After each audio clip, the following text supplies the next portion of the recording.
Good morning, Team Alabama. Please find Hidden Figures on page 157.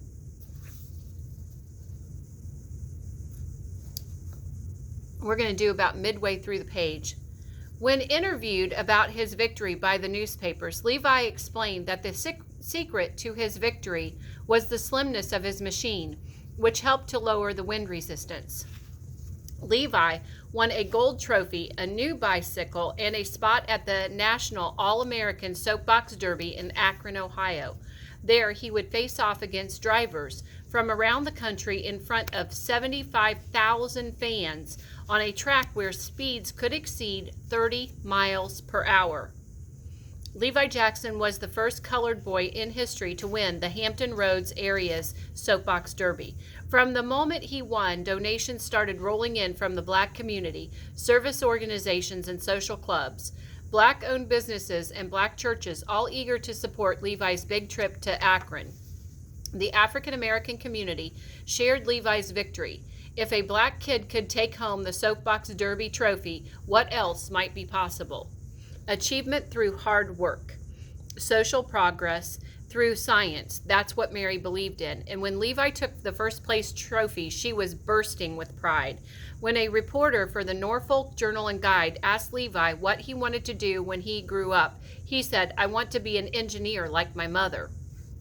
Being a black first, the first person to have achieved a particular goal, was a powerful symbol. Mary Jackson knew just as well as anyone. She embraced her son's achievement with delight, but she also knew that the best thing about breaking a barrier was that it would never have to be broken again.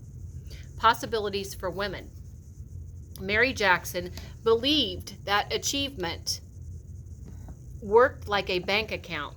It was something that you drew on when you were in need and made deposits to when you had a surplus. Girls, she believed, needed particular support. It wasn't lost on Mary that the Derby, while open to her son, would have rejected her daughter's application.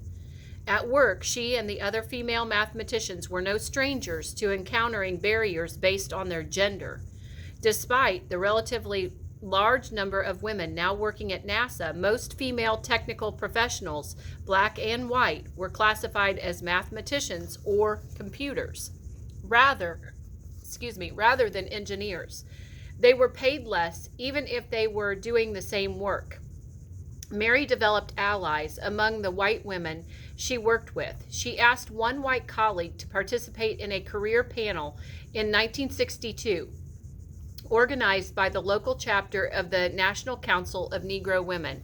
The woman agreed, and they presented a joint lecture, "The Aspects of Engineering for Women," at an all-black junior high school.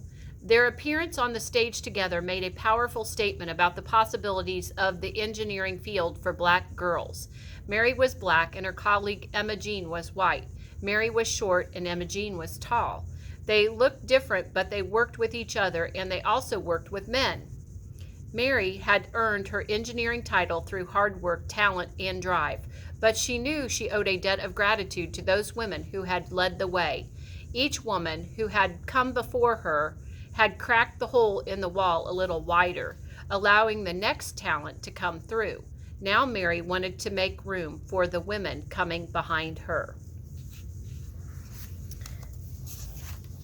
Chapter 20, Degrees of Freedom. In February of 1960, as the Space Task Group pushed forward with tests of the Mercury capsule, 4 students from North Carolina Agricultural and Technical, a black college in Greensboro, North Carolina, sat down in a whites-only section of the lunch counter at a Woolworth's drugstore. David Richmond, Franklin McCain, Ezell Blair Jr., and Joseph McNeil tried to order a cup of coffee. The staff refused to serve them. The manager asked them to leave, but the students refused to leave until the store closed later that night. The nonviolent protest was just the beginning of what would become a new phase of the civil rights movement. The following day, the Greensboro Four had turned into 20 activists. On the third day, 60 students gathered at the Woolworths, and on the fourth day, 300 had joined the demonstration. Within a week, similar peaceful protests had spread to other cities in North Carolina and then into Kentucky, Tennessee, and Virginia. The students called their protests sit-downs or sit-ins. Sometimes the police arrested the protesters and took them off to jail. The prison sentences that followed didn't discourage the activists. They did not intend to back down until they had defeated segregation. Protests in Hampton. Hampton Institute in Virginia, the school from which Mary Jackson graduated, was the first school outside North Carolina to organize a sit-in. The college had a direct link to the civil rights movement. 5 years before, Rosa Parks, a seamstress in Montgomery, Alabama, had refused to give her seat on a city bus to a white man, triggering a bus boycott led by Martin Luther King Jr. Parks received death threats, and she and her husband were fired from their jobs in Alabama. The president of Hampton Institute offered Parks a job working as a hostess at the university's faculty dining room. She accepted, and she worked there from 1957 to 1958. When the sit-ins came to Hampton years later, Christine Mann, who had left her home in North Carolina behind to attend college in Virginia, was an 18-year-old junior. She wanted to pursue a career in the sciences, but her father insisted that she also earn a teaching certificate as a backup plan in case she had trouble finding work. In addition to taking courses in math and physics, Christine became involved in the civil rights movement. In protests that resembled those in Greensboro, Christine and some of her classmates marched to the lunch counter at the local drugstore in downtown Hampton. They tried to order food, but the attendants at the counter refused to serve them.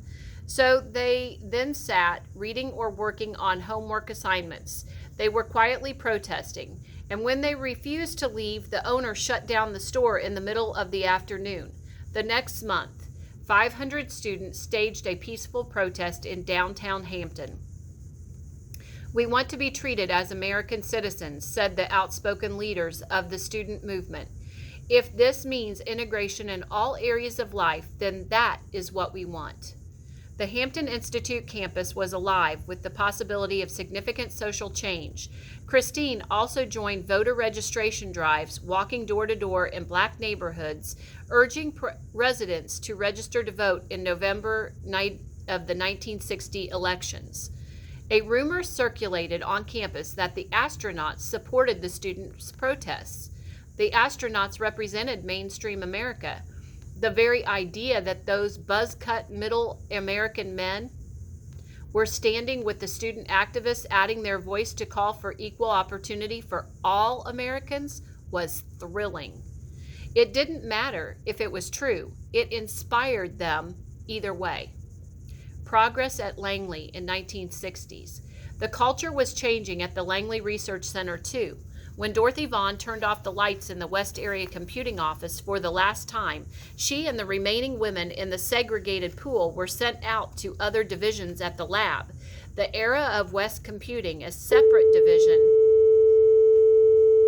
for African American women, was over. Dorothy Vaughan was assigned to the newly built computer complex on the Langley's west side. And by the 1960s, Langley had centralized its computing operations into a group named the Analysis and Computations Division.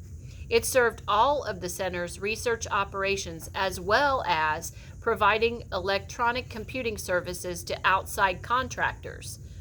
In the new division, Dorothy was reunited with many of the West computers as well as with other women who had worked in East computing.